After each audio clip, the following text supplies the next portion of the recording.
Obrigado, Senhor, porque podemos estar diante de Ti, e não somente, Pai, os anjos estão diante de Ti, cantando que és digno de glória e de adoração, mas agora, Senhor, a Tua igreja, Senhor, também está diante da Tua presença, ó Deus, reconhecendo o Teu poder, a Tua soberania, a Tua glória, o Teu domínio sobre tudo, e nós, Pai, como um povo resgatado pelo Teu sangue, não pelo nosso merecimento, mas por causa do Teu amor, chegamos diante de Ti, Senhor Deus, com gratidão em nossos corações. Obrigado por tudo que o Senhor está fazendo na nossa vida, por tudo que o Senhor fará, por grandes coisas que o Senhor tem preparado para nós. A Tua palavra nos diz que o Senhor tem planejado, Senhor, planos de paz e não de mal, Senhor. Tu tem projetos, Senhor. Tu breve voltará e nós também, Pai, estaremos contigo para sempre, Pai.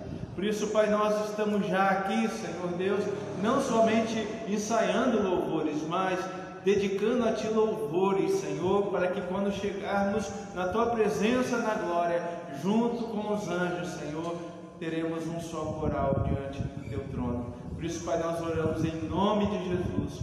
Amém e amém. Vamos meditar então na palavra do Senhor. Apocalipse, capítulo 1.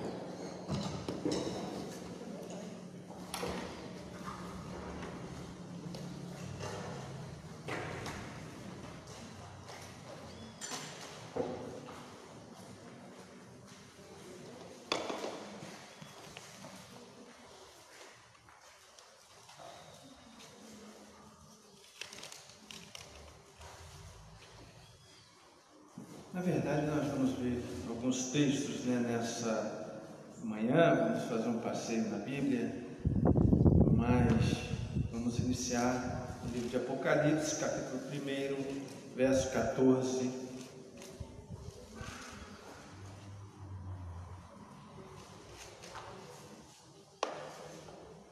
Diz assim: e a sua cabeça e cabelos eram brancos como a lã branca, como a neve, e os seus olhos como chamas de fogo. Os irmãos podem repetir esse verso? Vamos juntos? E a sua...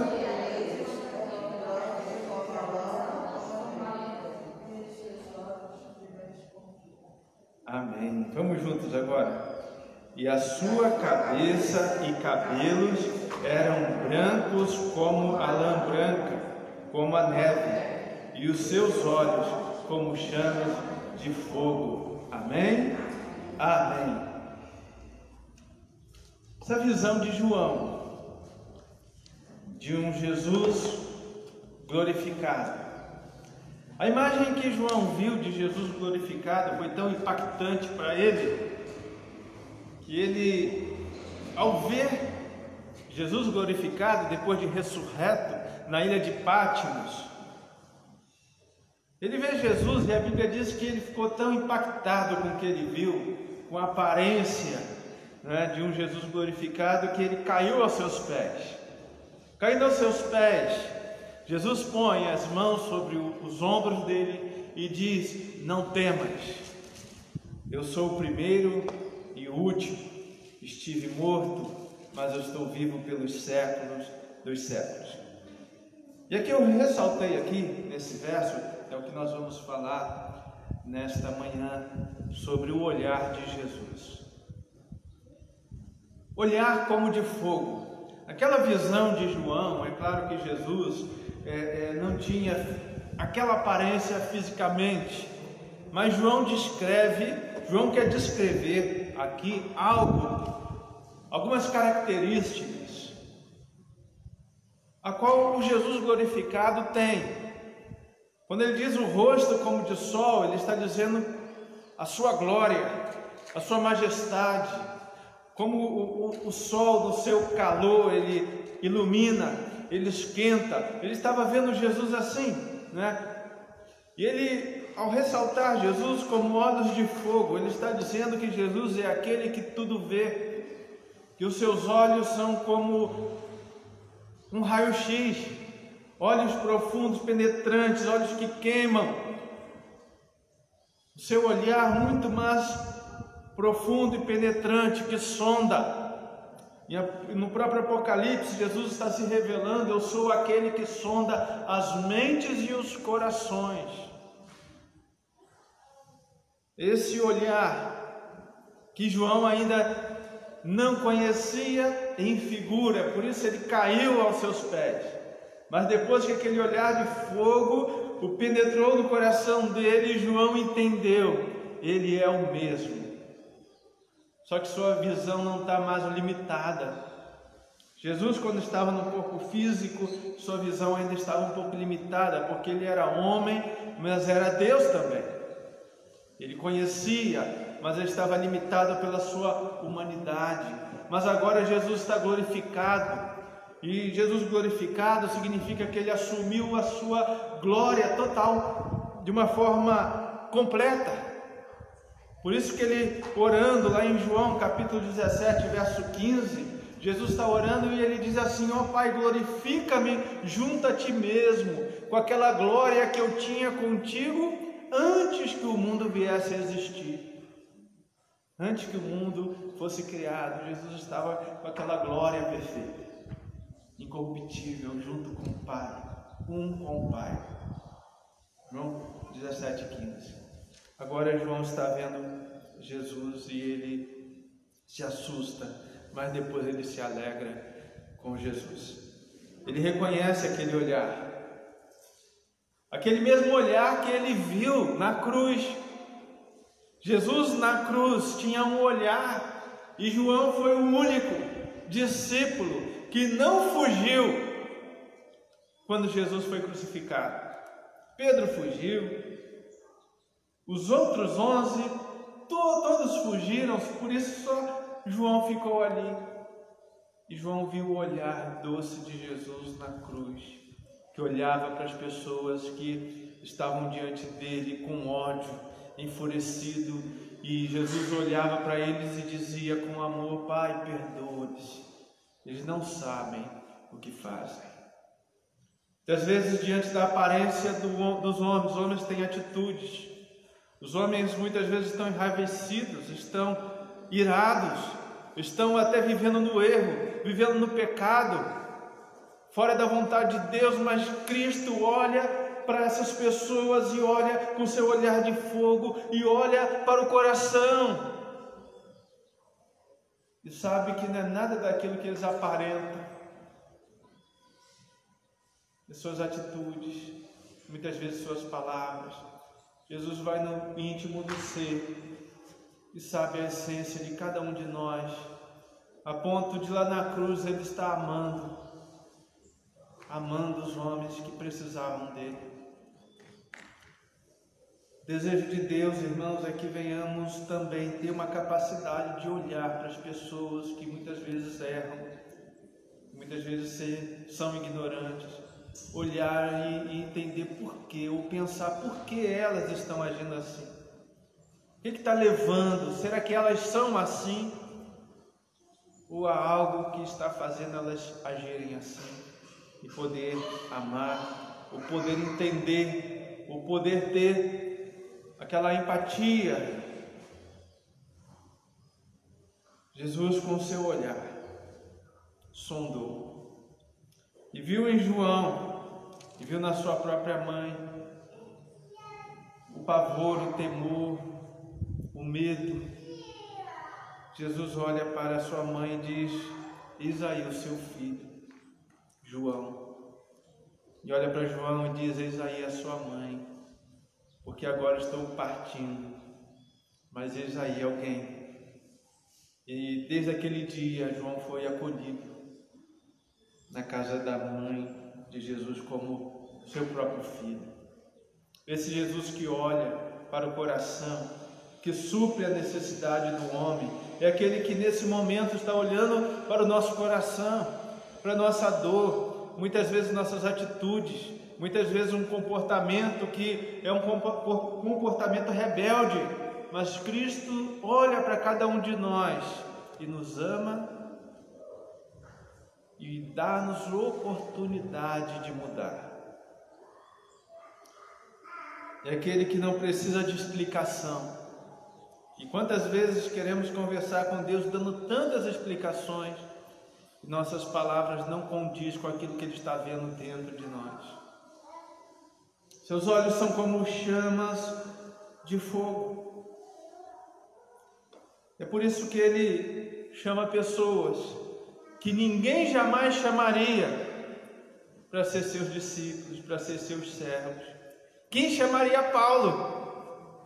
Paulo estava enfurecido, Saulo estava enfurecido, raivoso. Ele queria defender uma religião, ele era fariseu e ele estava querendo destruir aquele que o ameaçava. Na verdade, o que estava dentro dele era alguém com medo. Era um garotinho medroso, vendo a sua religião ser ameaçada por uma verdade.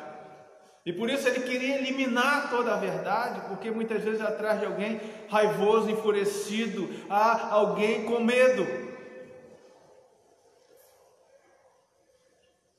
Quando Jesus, no caminho de Damasco, se depara com Saulo, em visão, em uma aparição de Jesus, ele diz: Saulo, Saulo, por que me persegues? Por que me persegues? Há pessoas que estão tendo atitudes erradas porque não sabem nem o que estão fazendo, não sabem nem de que estão reclamando. Muitas vezes há um vazio, há uma falta de Deus no coração, e muitas pessoas estão assim, às vezes no caminho das drogas, no caminho da prostituição, em todos os outros caminhos errados. E quando Cristo olha para essas pessoas, Cristo consegue amá-los e não odiá-los por aquilo que eles estão fazendo. Às vezes o homem é crítico, o homem só sabe criticar porque o homem vê segundo a aparência. E quando ele vê Saulo, ele chama Saulo para ser seu seguidor.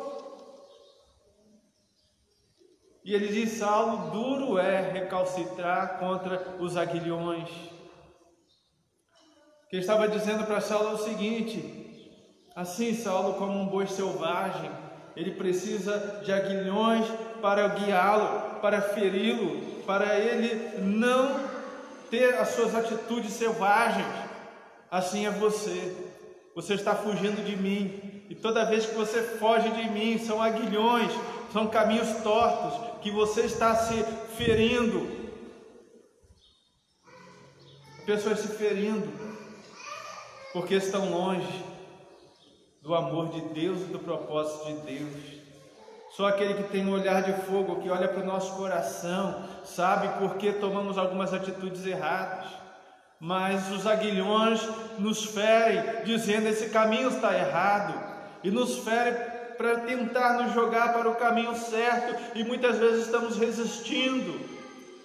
E era o que acontecia com Paulo, ele estava resistindo. Por isso Jesus disse: é duro, Paulo, você lutar contra os aguilhões. Há pessoas lutando contra os aguilhões e estão se ferindo, quando a resposta está em Jesus. Quando ouvimos a sua voz, quando entendemos a dimensão do seu amor, quando Ele nos chama assim como estamos, com o poder de transformar a nossa vida, para que não venhamos estar mais como estamos agora. Pare de lutar contra Deus e contra a vontade de Deus. Olha, aquele que te conhece, que te ama, que te escolheu. E a grande pergunta é: qual a nossa resposta à escolha de Jesus para a nossa vida? Qual? Muitas vezes a nossa resposta a Jesus pesa muito naquilo que estamos escolhendo hoje. Lá no livro de João, capítulo 1, Evangelho de João, capítulo 1, verso de número 42, Evangelho de João, capítulo 1, verso 42, diz assim: e levou-o a Jesus, e olhando Jesus para ele, disse: tu és Simão, filho de Jonas, tu serás chamado Cefas, que quer dizer Pedro. E no dia seguinte Jesus foi para Galiléia e achou a Filipe e disse: segue-me. E Filipe era de Betsaída, cidade de André e de Pedro. E Filipe achou Natanael e disse: havemos achado aquele a quem Moisés escreveu na lei dos profetas, a Jesus de Nazaré, filho de José. Natanael tem um encontro com Jesus e ele duvida de Jesus. E Jesus conhece o coração de Natanael e diz: Natanael, eu te vi quando você ainda estava debaixo da figueira. Natanael era conhecido de Jesus. Filipe foi achado por Jesus. Pedro foi achado por Jesus. E quando Filipe diz para Natanael: achamos o Messias, mas significa que não foram eles que acharam o Messias, foi o Messias que os achou. É Ele que nos vê, que nos acha, que nos encontra. Como diz lá em 1 João, nós o amamos porque Ele nos amou primeiro. Ele nos acha primeiro como nós estamos. Não há virtude em nós para que venhamos chamar a atenção de Jesus e Ele olhar para a gente e dizer: esse é o cara, esse é bom. Esse merece. Não, antes ele vem com o seu olhar de graça e nos acha. E quando ele nos acha, nós nos achamos. Porque paramos de estar perdidos, correndo atrás do vento, correndo atrás de religiosidades, correndo atrás de respostas, porque Jesus é a resposta que nossa alma precisa. É por isso que ele nos acha primeiro, e quando ele nos acha, nós nos achamos também. E aqui diz que Jesus achou Pedro. Quem poderia escolher Pedro? Quem poderia escolher Pedro? Somente Jesus. E ele olha para Pedro, ele conhece Pedro. Ele diz: tu és Pedro, tu és filho de Jonas. Deixa eu voltar aqui, 42. E levou a Jesus, e olhando Jesus para ele, disse: tu és Simão, filho de Jonas, tu serás chamado de Pedro. Aquele olhar de Jesus que olha para aquele pescador humilde, que ninguém dava nada, e disse: eu te conheço, você é o filho de Jonas. E Pedro podia perguntar: mas tu me conhece de onde? Esse Jesus que conhecia Pedro antes da fundação do mundo, esse Jesus que nos conhece, desde quando ele criou o universo, ele já nos conhecia. Sabe por quê? Porque a Bíblia diz que ele nos amou antes da fundação do mundo. Antes nos conheceu e nos amou. Porque o olhar de Jesus também não é só penetrante, é um olhar eterno. Desde a fundação do mundo ele já nos conhecia, ele não está preso ao tempo. E se ele te amou, e ele te ama do jeito que você está hoje, é porque o seu olhar é eterno. E ele tem planos para você e para o seu futuro, para o seu amanhã e para o seu agora. O problema é a resposta que damos quando ouvimos o seu chamado, quando ouvimos a sua voz. Lá em Marcos, capítulo 10, Evangelho de Marcos, no verso 21.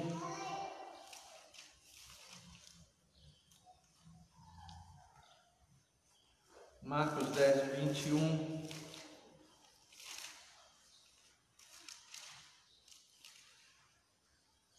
Diz assim: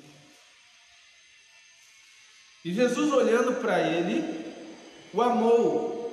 Ele disse: falta-te uma coisa.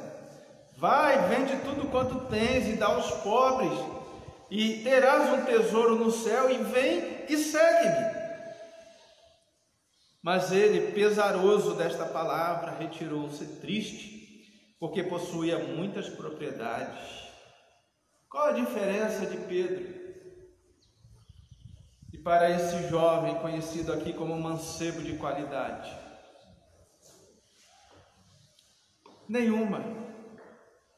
Jesus chamou ambos.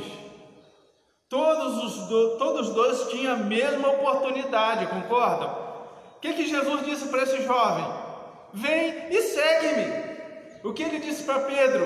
Vem e segue-me. O que ele está dizendo para você? Vem e segue-me. Mas quais são as respostas que damos a ele, a esse chamado? Esse jovem tinha um coração cheio de outras coisas e ele não queria tirá-los. Ele estava cheio de riquezas deste mundo e que ele tinha um vazio muito grande no coração, mas que ele não queria abrir mão, porque o vazio de Deus, você pode ter a riqueza que tiver, sempre você estará em falta. Este jovem estava em falta. Era justamente o que ocupava o coração dele, e ele não pôde responder Jesus com um sim. Muitas vezes, para seguir Jesus, nós precisamos abrir mão de muitas coisas. E quando não abrimos, fazemos a nossa escolha e nosso coração continua vazio, com todas as riquezas do mundo, com todos os prazeres do mundo, mas insatisfeitos, mas vazios de Deus. Jesus disse a mesma coisa, disse: vem e segue-me. Estava em pé de igualdade com Pedro, sabe por quê? Porque tudo que Pedro tinha na vida dele, o seu sustento, sabe o que era? As redes de pesca, eram os barcos. Mas a Bíblia diz que Pedro, deixando tudo, o seguiu. É assim que Jesus nos chama, para começar do zero, para deixar tudo que impede segui-lo e dizer: Senhor, eu confio em Ti, e eu sigo agora, mesmo que hoje seja o meu primeiro passo em obediência à Tua palavra, eu quero segui-lo. Eu quero seguir. Esse Jesus que nos olha no meio da multidão, lá em Marcos capítulo 6, verso 34, a Bíblia diz que Jesus, quando olhou, viu uma multidão perdida no deserto, como ovelhas que não tinham pastor, e Jesus queria ser pastor delas, Jesus queria cuidar delas. Jesus sentiu compaixão, porque viu um povo perdido, um povo que precisava de salvação. É este olhar de Jesus, que olha muitas vezes para a humanidade ou para nossa própria pessoa e sente compaixão, querendo ser o nosso pastor. Porque ele olhou para a multidão, ele ficou comovido, porque a Bíblia diz que ele viu que eram como ovelhas que não tinham pastor. Imagina uma ovelha no deserto, a fragilidade de uma ovelha no deserto sem a figura de um pastor. O que isso significa? Significa que a ovelha iria padecer, estava em perigo. A ovelha não tem como se autocuidar. Nós não temos como nos autocuidar sem o cuidado de Deus, sem a proteção, sem o amor, sem a sua misericórdia. Não temos como nos auto-salvar, por isso somos como ovelhas no deserto sem pastor. Aonde? O perigo é só questão de tempo. O lobo, o leão que anda ao redor querendo tragar, apenas questão de tempo. É por isso que precisamos estar junto do nosso pastor Jesus, porque Ele conhece a nossa alma e Ele conhece o nosso coração. Seu maravilhoso olhar. Há uma canção que diz: seu maravilhoso olhar ainda está vivo e ativo hoje nos nossos dias. Está vivo e ativo, operando, sondando. A Bíblia diz que todas as coisas estão nuas e patentes diante dos seus olhos.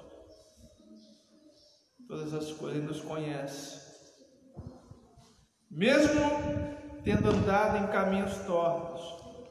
Ele é capaz de olhar e dizer: Pai, perdoa, porque eles não sabem o que estão fazendo. São como ovelhas sem pastor. Mas Jesus te achou, Jesus te chama, Jesus te escolhe, Jesus diz: vem e segue-me. Porque esse doce olhar, como chamas de fogo, que é ao nosso favor hoje, um dia será testemunha contra nós no último dia. Então hoje é dia de receber o seu maravilhoso olhar na nossa vida e dizer: Senhor, eu aceito, eu quero segui-lo. Eu não posso andar sozinho como ovelha sem pastor neste mundo, eu preciso de Ti. Uma nova oportunidade, de repente o Senhor está te dando nessa manhã. Porque, como eu disse, irmãos, é uma realidade, não é para colocar temor no nosso coração. Um dia esses olhos de amor e Salvador serão olhos de um juiz justo, que há de julgar toda a terra. É por isso que nós precisamos dele agora, como nosso Salvador. Vamos orar ao Senhor. Fale com Deus. Como eu disse, Ele sonda teu coração. Ele sabe como você está agora. Conhece até o gemido da tua alma. A Bíblia diz que o Espírito Santo intercede por nós até por gemidos inexprimíveis, até aquilo que você não consegue expressar. O Espírito Santo entende a sua oração, entende o seu clamor. Ele intercede por você, para a sua salvação. Se renda a Ele agora, porque Ele está te ouvindo. E diga: Senhor, eu aceito a Ti como meu Salvador. Ou diga mais: Senhor, eu aceito o Teu convite, que me diz: segue-me, e eu te seguirei. Eu abro mão de tudo para ser Teu discípulo. Eu escuto o Teu chamar e eu digo sim. Vamos orar ao Senhor. Querido Deus, obrigado por esta manhã, por essa reflexão, Pai, de podermos parar e pensar um pouco quanto o Seu olhar está ativo nos nossos dias. Obrigado porque o Senhor nos achou primeiro e nos amou primeiro. E o Senhor tem tanto amor que pode fazer até que hoje seja o nosso primeiro dia contigo, como se nunca tivesse acontecido, como os dias que erramos fossem anulados. Sim, Pai, o Teu sangue faz nova todas as coisas. Nós queremos Te servir, Senhor, de uma melhor forma, uma maior entrega, porque não queremos, como Saulo estava, Pai, tão religioso, mas recalcitrando, lutando contra os aguilhões. Nós queremos, Senhor, dizer sim ao Teu Espírito. Tu venhas reinar no nosso coração e na nossa vida, Pai. Nós oramos no nome de Jesus. Amém e amém. Irmãos, vamos encerrar com uma canção. Vamos adorar o Senhor. Vou chamar o pessoal aí para nos ajudar aqui nessa canção.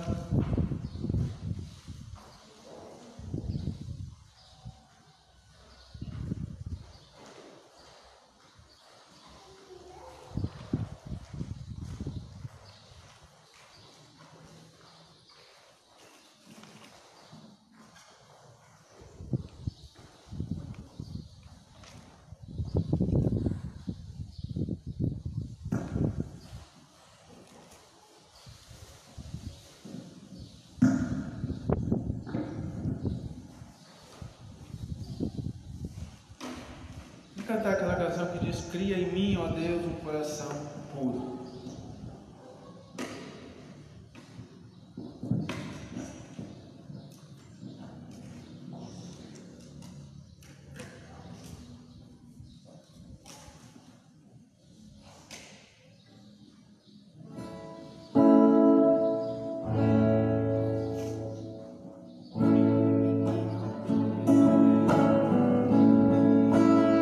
Vamos ficar de pé, irmãos, para a gente cantar bem alegre.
juntos para celebrar o nome do Senhor.